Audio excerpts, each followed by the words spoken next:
अस्सलाम वालेकुम। Telenor SIM हलाइण वारनि जे लाइ ख़ुशख़बरी आहे दोस्तो। सिंधी भाइरो जेके भी तव्हां मुंहिंजो ही वीडियो ॾिसो था, तव्हां अगर टेलीनॉर सिम हलायो था त तव्हां जे लाइ ही वीडियो अहम आहे ऐं तमामु ज़बरदस्त वीडियो आहे। ऐं तव्हां अगर ही वीडियो ॾिसंदव, यकीन कयो तव्हांजी दिलि ख़ुशि थी वेंदी। जॾहिं तव्हां वीडियो लाइक न बि कंदा आहियो हमेशह वांगुरु, त अॼु तव्हां वीडियो लाइक करण ते मजबूर थी वेंदव।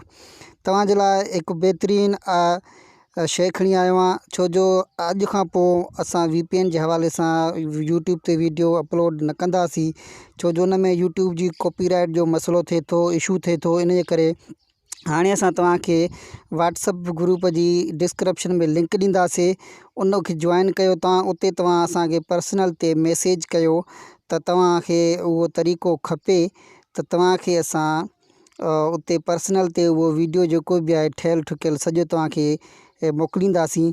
उहो असां हाणे यूट्यूब ते अपलोड न कंदासीं, छो जो यूट्यूब ते मसलो थिए थो।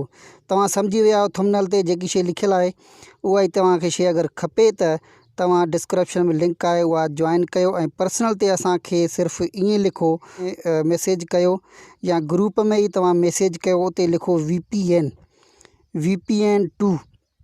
ठीकु आहे दोस्तो।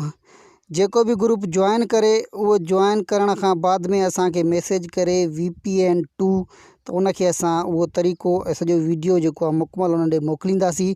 हाणे यूट्यूब ते असां अपलोड न कंदासीं दोस्तो, छो जो यूट्यूब ते असांखे मसलो थिए थो। इन जे करे तव्हांखे मां ही आगाही ॾिनमि हिन वीडियो जे ज़रिए।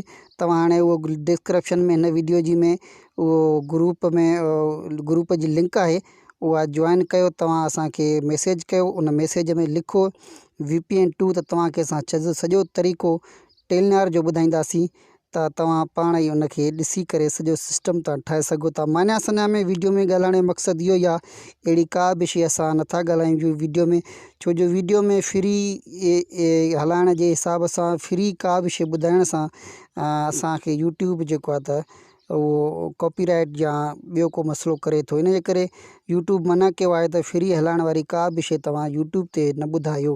इन जे करे हाणे तव्हांखे असां व्हाट्सअप जे ज़रिए उहो वीडियो तरीक़ा मोकिलींदासीं। तव्हां जल्दी कयो, डिस्क्रिप्शन में लिंक आहे जॉइन कयो ऐं उते मैसेज कयो ऐं मैसेज में लिखो VPN 2, त तव्हांखे उहो वीडियो सॼो मुकमल असां मोकिलींदासीं तरीक़ेकार। उमेदु आहे तव्हां दोस्तनि खे असांजी वीडियो पसंदि आयो हूंदो।